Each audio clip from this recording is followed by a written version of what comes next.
तो DNF में हम लोग शुरू कर रहे हैं with question number 25। Cobalt 2 plus stable है इन एक्वस सॉल्यूशन, लेकिन in the presence of complexing agent it oxidize to +3। देखो because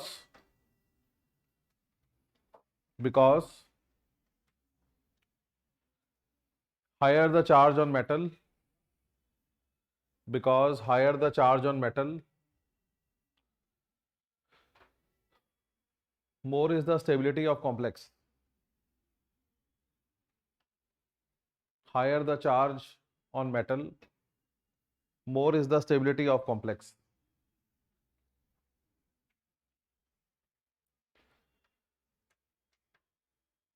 So cobalt +3 form,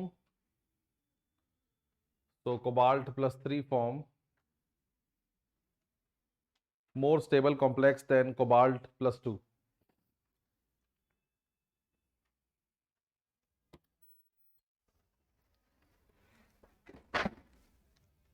Cobalt +3 form more stable complex than cobalt +2. 26. Name the oxo metal anion having same oxidation number as the group number. याद है किसी को? एक ऐसे oxo metal anion का नाम बताओ जिसमें मेटल की वही ऑक्सीडेशन स्टेट है जो उसका ग्रुप नंबर है। तो MnO4- में पर मैग्नेट मैग्नीज का ऑक्सीडेशन नंबर +7 है और मैग्नीज का ग्रुप नंबर भी 7 है। दूसरा एग्जांपल डाइक्रोमेट भी हो सकता है, एक मांगा था तो ये दे दिया।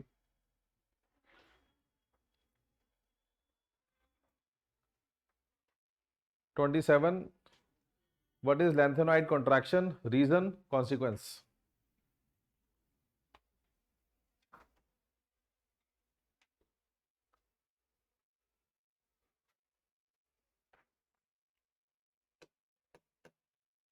तो 27 फर्स्ट पॉइंट लिखो, gradual decrease in the size of lanthanoids, gradual decrease in the size of lanthanoids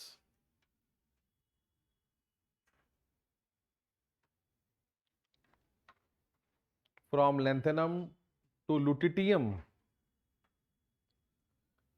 from lanthanum to lutetium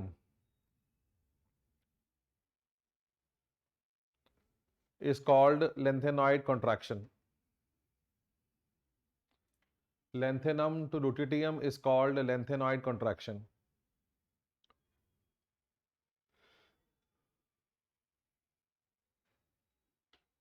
Second point, reason for contraction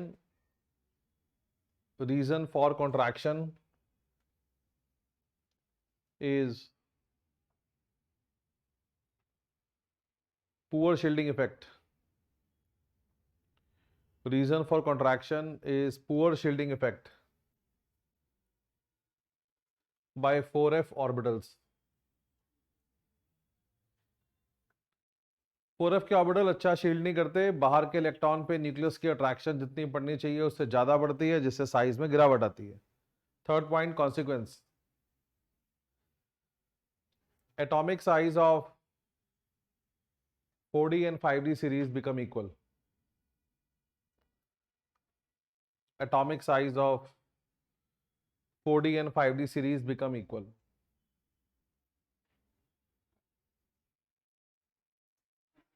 For example, zirconium and hafnium have same size. For example, zirconium and hafnium have same size.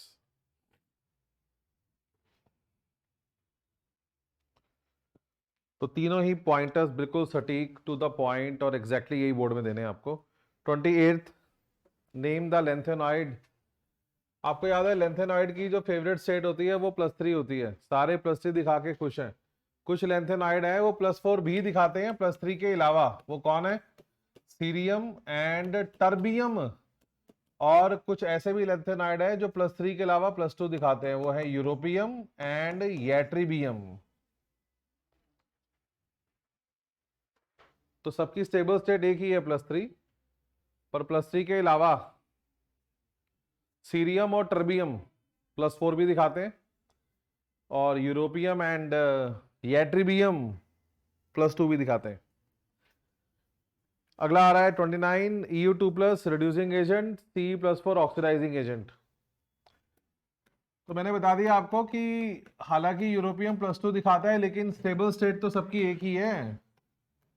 अब क्योंकि europium +3 stable है तो +2 में आया हुआ europium क्या कोशिश करेगा कि मैं +3 में कन्वर्ट हो जाऊं। ऐसा हुआ तो खुद की oxidation act as reducing agent. Cerium अभी +4 स्टेट में है लेकिन उसकी जो +3 स्टेट है वो स्टेबल है।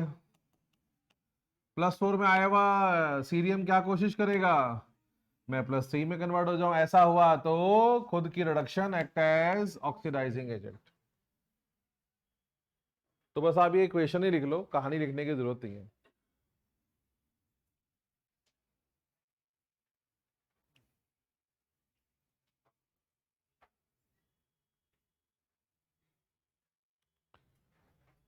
बहुत से बच्चे टेस्ट दे रहे हैं, जो खुशी की बात है, आगे पीछे आगे दे जाते हैं, वो भी ठीक है। पर पता है क्या प्रॉब्लम क्या है नालायक बच्चों की? पोस्टमार्टम नहीं है।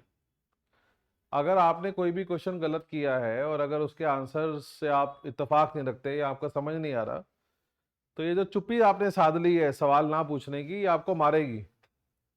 तो अपने डाउट आप इकट्ठे कर लो, जो भी आप टेस्ट दे रहे हो आते आते भी पूछ सकते हो। आगे मैं जब एक बार कोर्स खत्म हो जाएगा, अगले हफ्ते खत्म कर रहा हूँ मैं रिवीजन ये वाला, चाहे एक्स्ट्रा क्लासेस लेनी पड़े। आई हैव डिसाइडेड समथिंग कि मुझे 31 से पहले रिवीजन भी खत्म करनी है, so that you get more time. अपने लिए आप टाइम निकालो, पढ़ो। हमें मिड टर्म टेस्ट भी लेने हैं और सेशन रीजनिंग वगैरह भी रिवाइज कराने हैं। तो मैं उसके बाद लाइव आया करूँगा और जो टेस्ट हमने ले लिए हैं, एक बार टेस्ट हमारा शेड्यूल खत्म हो जाए, शायद 12-13 तक का शेड्यूल दिया हुआ है आपको। मैं कोर्स पहले करा सकता हूँ इसका, लेकिन आपको टेस्ट देने के लिए हमने वही शेड्यूल रखा हुआ है कि आप एक हफ्ते में 2 ही चैप्टर तैयार करो। तो अपने डाउट आप निकालो, आगे मैं लाइव भी आऊंगा, उसमें भी डाउट पूछ सकते हो। लेकिन अगर आपको टेस्ट चेक होके मिल ही गया है तो आप इस बात पे कम से कम चर्चा तो करो कि नंबर कहाँ कटे हैं और क्या सही आंसर है। अगला आ रहा है composition of mixed metal. Mixed metal lanthanoids का एलॉय है और इसको बनाने में लेंथेनॉइड यूज होते हैं 95% और 5% इसमें यूज होता है आयरन। ये इसका मेजर कंपोजिशन है। So lanthanoid 95%, iron 5%। 31 first and last member of, तो लेंथेनॉइड का पहला मेंबर है सीरियम, लास्ट मेंबर है लूटिटियम। कॉन्फ़िगरेशन भी लिख लो, हमेशा कहते हैं इनके तो याद रखो।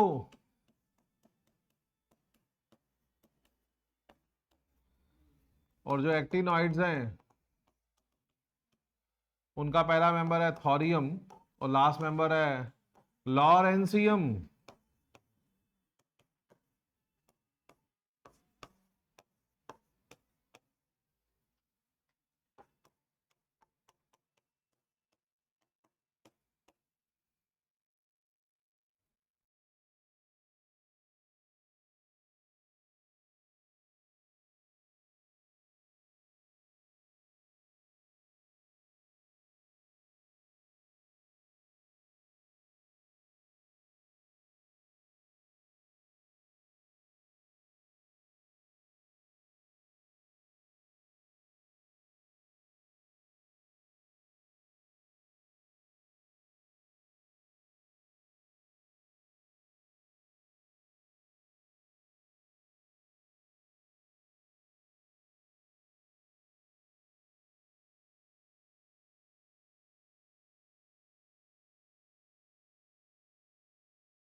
Thirty two actinoid contraction lanthan contraction से ज्यादा होती है। एक्टिनॉइड के साइजेस में गिरावट ज्यादा आती है, उनके साइज ज्यादा छोटे होते हैं एज कंपेयर टू लेंथेनाइड। एक सटीक एक लाइन का आंसर इसका क्या है, देखो, because 5F is poor shielder than 4F। Detail कथाएं मेरे नोट्स में, ये वो पंच वर्ड हैं, ये वो पंच लाइंस हैं जो बोर्ड में देकर आनी है, बाकी आसपास की भूमिका बांधोगे।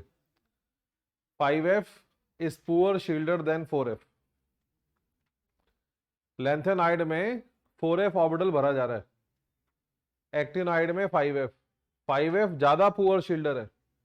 शील्डिंग पुअर होगी तो बाहर के इलेक्ट्रॉन पे अट्रैक्शन ज्यादा बढ़ेगी, तो साइज में गिरावट ज्यादा आएगी। अगला आ रहा है, actinoid shows very high oxidation state of +7 but lanthanide do not. Lanthanide सारे +3 स्टेट दिखा के खुश हैं, एक आधा +2 दिखाता है, एक आधा +4 दिखाता है। इनके परिवार में कोई भी +5 +6 +7 नहीं दिखाता। लेकिन अगर एक्टिनोइड का परिवार देखा जाए, उस पर बहुत सारे लोग हैं जो +5 +6 इवन +7 भी 2 लोग दिखाते हैं। तो क्या कारण है इसका कि एक्टिनोइड में नंबर ऑफ स्टेट ज्यादा होती हैं? तो मैंने आपको सिखाया था कि लेंथेनाइड में 4f के इलेक्ट्रॉन बॉन्ड बनाने में हेल्पफुल नहीं है। क्यों? क्योंकि 4f और 5d में एनर्जी गैप ज्यादा है। f के इलेक्ट्रॉन कभी बॉन्ड नहीं बना सकते, ये बात अपने आप को पहले समझानी है। 5d और 6s के इलेक्ट्रॉन बॉन्ड बना सकते हैं। 6s में 2 हैं, 5d में भूला भटका 1 है। 4f में लार्जली इलेक्ट्रॉन्स पड़े हुए हैं, लेकिन ये शिफ्ट होके नहीं जा सकते क्योंकि इन दोनों में जो एनर्जी गैप है वो ज्यादा है। लेकिन 5f 6d 7s, again 6d और 7s मिलके बॉन्ड बनाएंगे। 5f बॉन्ड नहीं बना सकता, पर क्योंकि इन दोनों में एनर्जी गैप कम है, तो 5f के इलेक्ट्रॉन शिफ्ट होके 6d में आ जाते हैं, जिससे ये परिवार ज्यादा बॉन्ड बना पाता है। इसमें तो फिर से वही है, ये 2 है, यहाँ पे 1 यहाँ 2 है। +7 स्टेट का मतलब क्या है? 2 यहां से आए, 1 यहां से आए, तो बाकी 4 5 कहां से आ रहे हैं? 5f से। तो 5f के इलेक्ट्रॉन 6d में छलांग मार के क्यों जा पा रहे हैं? एनर्जी गैप कम है। तो ये लेंथेनाइड की सिचुएशन है और ये एक्टिनोइड की। लिखो, पंच लाइन है, due to low energy gap, due to low energy gap between 5f and 6d, due to low energy gap between 5f and 6d, in actinoids, due to low energy gap between 5f and 6d in actinoids,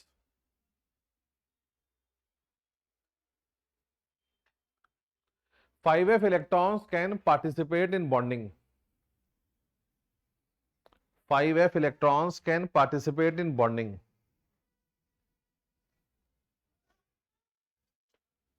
Can participate in bonding,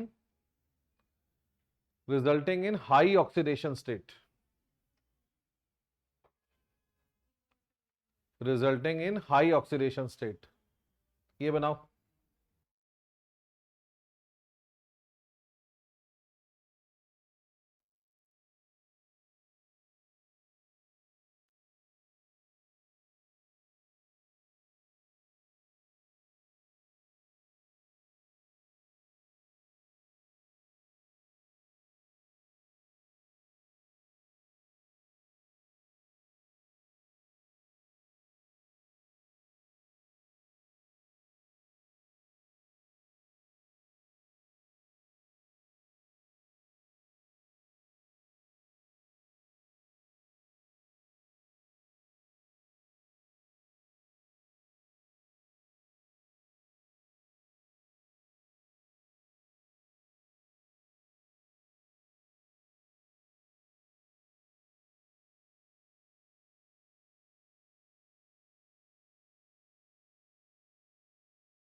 35-36 question जो है ये आने हैं।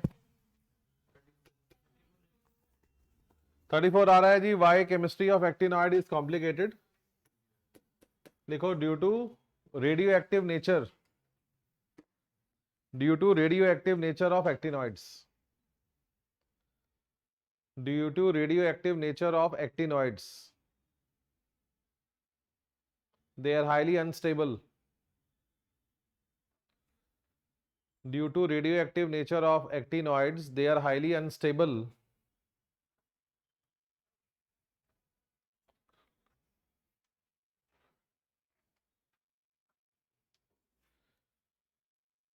they show variable oxidation state, they show variable oxidation state from +3 to +7, they show variable oxidation state from +3 to +7, and their properties cannot be explained completely, and their properties cannot be explained completely.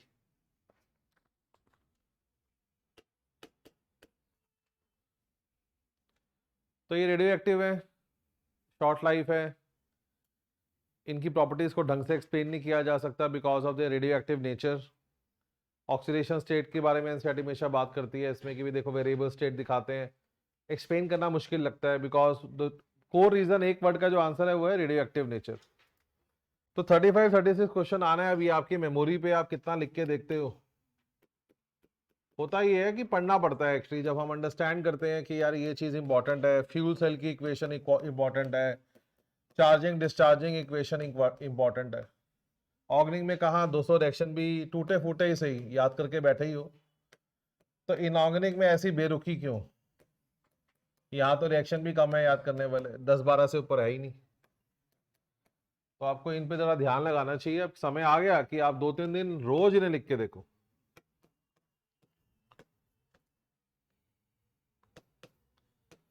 फिर जब exam की छुट्टियां मिलेंगी फिर आप लिख के देखो। पहली छुट्टी से ही लिखना शुरू करना पड़ता है, तभी धीरे धीरे ब्रेन पकड़ता है वापस।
बनाओ।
तो क्रोमाइट और में डालते हैं सोडियम कार्बोनेट और उसे हीट करते हैं तो बनता है sodium chromate.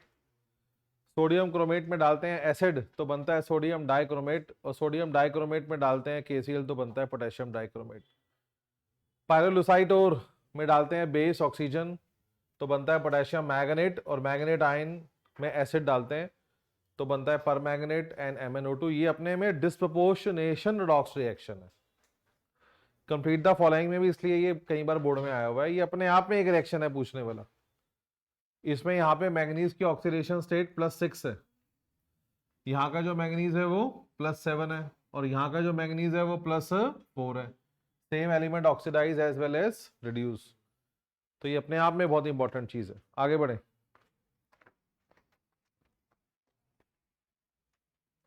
What is effect of pH on magnet and dichromate?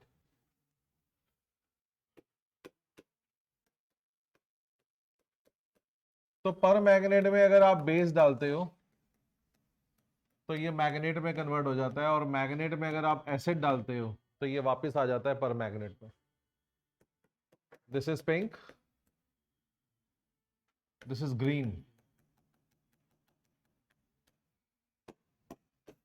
ऐसे ही डाइक्रोमेट बेसिक मीडिया में बनाता है क्रोमेट, और क्रोमेट एसिडिक मीडिया में वापस बनाता है डाइक्रोमेट।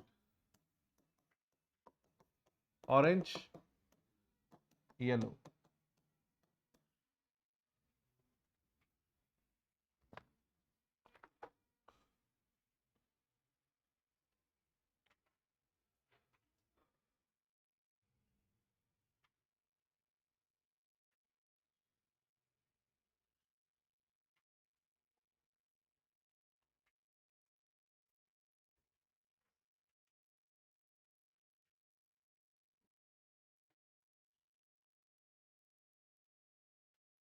ये है effect of pH.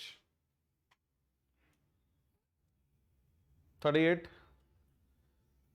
Give the balance equation for oxidation of Mohr salt by KMnO4। Balancing में जो सबसे ज्यादा दो इंपॉर्टेंट इक्वेशन आ सकती है वही प्रैक्टिस करवा रहा हूं। पहला आ रहा है पर magnet oxidation of Mohr salt. तो ध्यान रखो, मोहर सॉल्ट आपके लिए मतलब है फेरस। एसिडिक मीडिया में परमैंगनेट जब दूसरों को ऑक्सीडाइज करता है तो खुद क्या बनाता है Mn2+। फेरस के ऑक्सीडेशन से क्या बनता है फेरिक।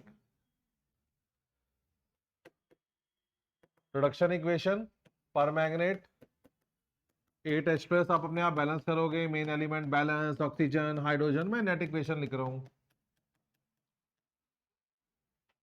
और ऑक्सीडेशन इक्वेशन है फेरस से फेरिक। जितने इलेक्ट्रॉन लॉस हो रहे हैं उतने इलेक्ट्रॉन गेन होने चाहिए, इंटू 5 करके ऐड कर देंगे। अगर ऐड करने पे दोनों तरफ कुछ कॉमन भी आए तो उसको मैनेज करना होता है, हटाना होता है।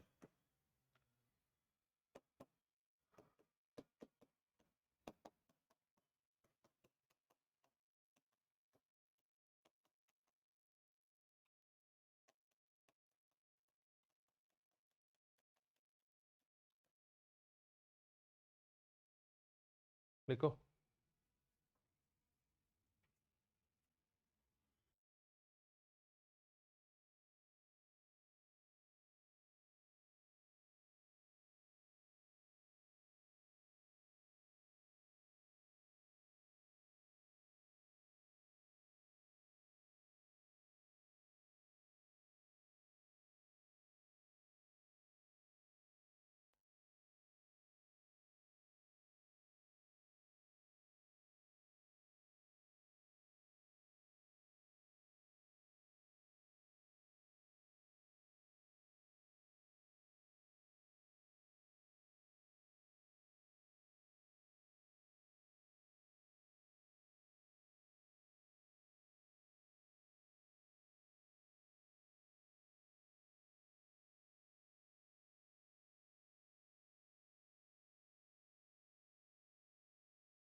अगला क्वेश्चन है, बी पार्ट है इसका, oxidation of oxalic acid by potassium dichromate. अभी तक किसी को ये खोपड़ी में नहीं गया तो अब सीख लो। जिसको आप ऑक्सालिक एसिड लिखते हो एग्जाम में ऐसे क्वेश्चन नहीं किए जाते। पोटेशियम डाइक्रोमेट को डाइक्रोमेट की फॉर्म में खुद लिखना है, ऑक्सालिक एसिड को ऑक्सलेट की फॉर्म में खुद लिखना है, वो ऑक्सालिक एसिड ही लिखेगा। हम आयनिक फॉर्म में इक्वेशन लिखते हैं, इसका ध्यान लगाना है।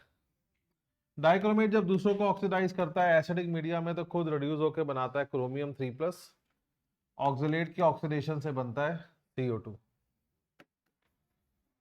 रिडक्शन इक्वेशन है डाइक्रोमेट 14H+, 6 इलेक्ट्रॉन।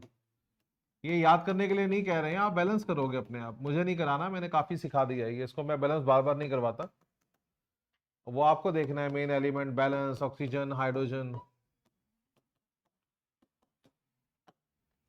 बहुत बार लिखने पे ये इक्वेशनें भी याद हो जाती हैं, फिर वहां टाइम बचता है। जितने इलेक्ट्रॉन लॉस हो रहे हैं उतने गेन होने चाहिए।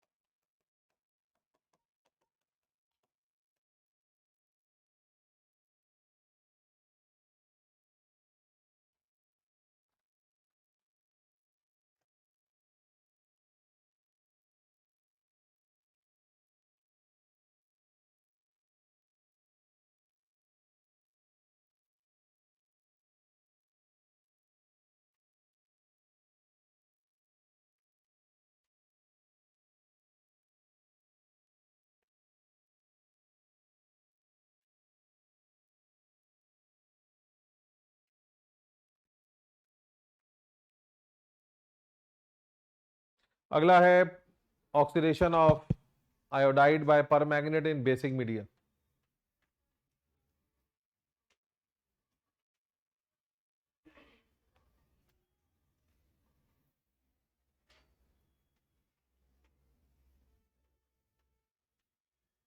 ज्ञान, परमैंगनेट बेसिक मीडिया में जब दूसरों को ऑक्सीडाइज करता है खुद रिड्यूस होकर बनाता है MnO2, और आयोडाइड की ऑक्सीडेशन से आयोडीन नहीं बल्कि आयोडेट बनती है बेसिक मीडिया में।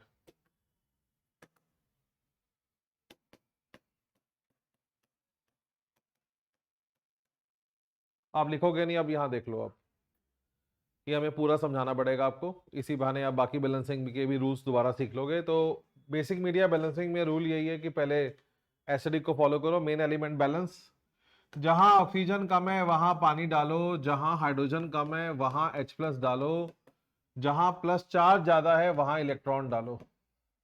मीडियम अभी एसिडिक है, बेसिक मीडिया में कन्वर्ट करने के लिए जितने H+ आपको नजर आ रहे हैं उतने ही OH- दोनों तरफ ऐड कर देने हैं।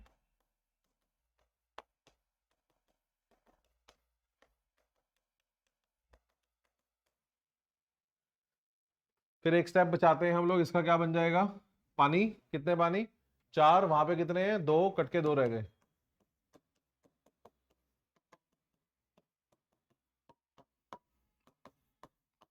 यहाँ देख लो उल्लू के पट्टों, यहाँ देखो, जिसको बैलेंसिंग नहीं आती, आयोडाइड से आयोडेट चेक करो, मेन एलिमेंट बैलेंस, जहां ऑक्सीजन कम है वहां पानी डालो, जितने ऑक्सीजन कम है उतने पानी डालो, जहां हाइड्रोजन कम है वहां H+ डालो, जितने हाइड्रोजन कम है वहां उतने H+ डालो। यहाँ पे 1 माइनस चार्ज है, यहाँ पे 5 प्लस चार्ज है। चार्ज दोनों तरफ बराबर करने के लिए यहाँ पे 6 नेगेटिव, तो 6 इलेक्ट्रॉन डालेंगे, जहां प्लस चार्ज ज्यादा हो वहां इलेक्ट्रॉन डालो, जितना प्लस चार्ज ज्यादा हो, डिफरेंस 6 का है, -1 से +5 में डिफरेंस 6 का है। बेसिक मीडिया में कन्वर्ट करना है, जितने H+ हैं उतने OH- डालने हैं ऑन बोथ साइड।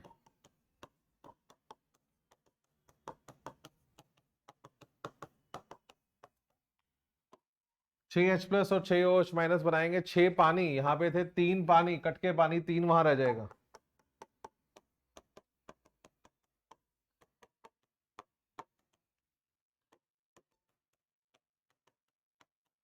लिखो, फिर इसे ऐड करेंगे।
जितने इलेक्ट्रॉन लॉस हो रहे हैं उतने गेन होने चाहिए।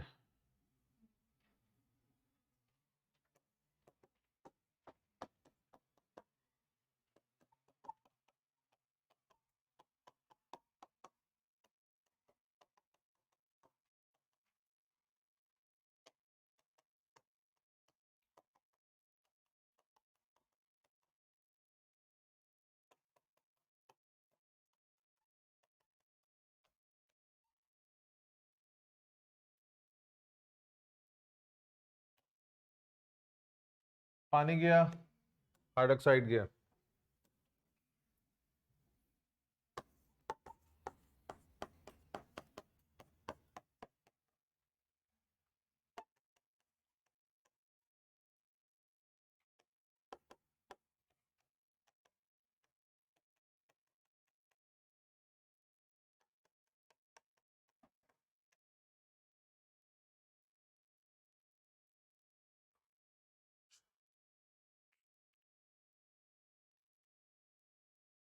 ठीक है जी। तो ये है जी बेसिक मीडिया। टाइम कंज्यूमिंग होती है, हमेशा समझाते हैं, अगर बेसिक अच्छे से कर लो तो बाकी अपने आप हो जाती है।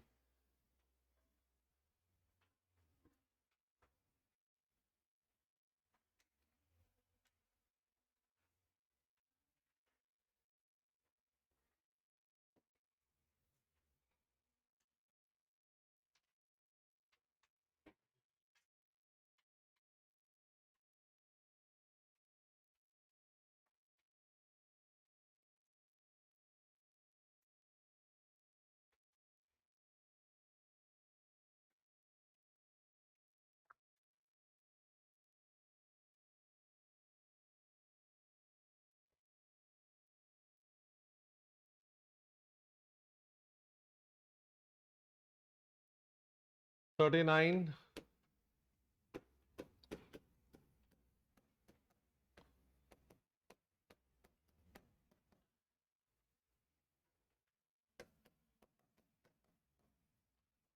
पर मैग्नेट जब दूसरों को ऑक्सीडाइज करता है एसिडिक मीडिया में तो खुद बनाता है Mn2+।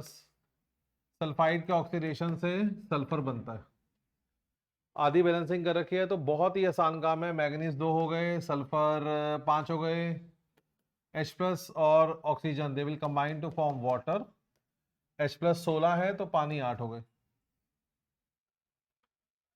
इसके लिए कोई आपको अलग से बैलेंसिंग नहीं करनी है, सिंपल समझ से। हाँ, रिएक्शन खुद पूरा करना है अंडरस्टैंडिंग से। ये वही वापस आ गया डिस्प्रपोर्शनेशन वाला।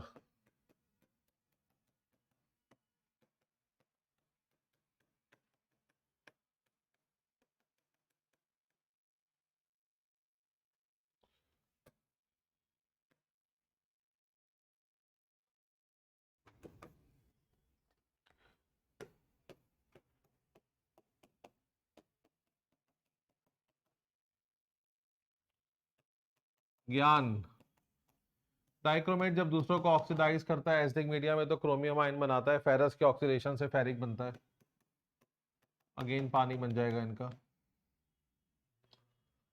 2 क्रोमियम है, 6 आयरन है और 7 पानी है।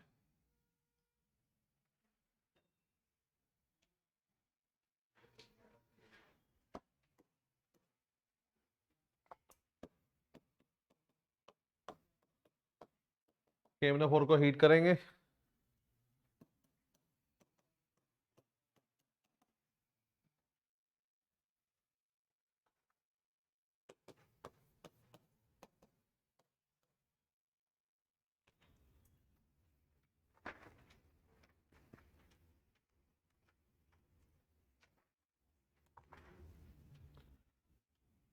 यहाँ पे D and F खत्म होता है।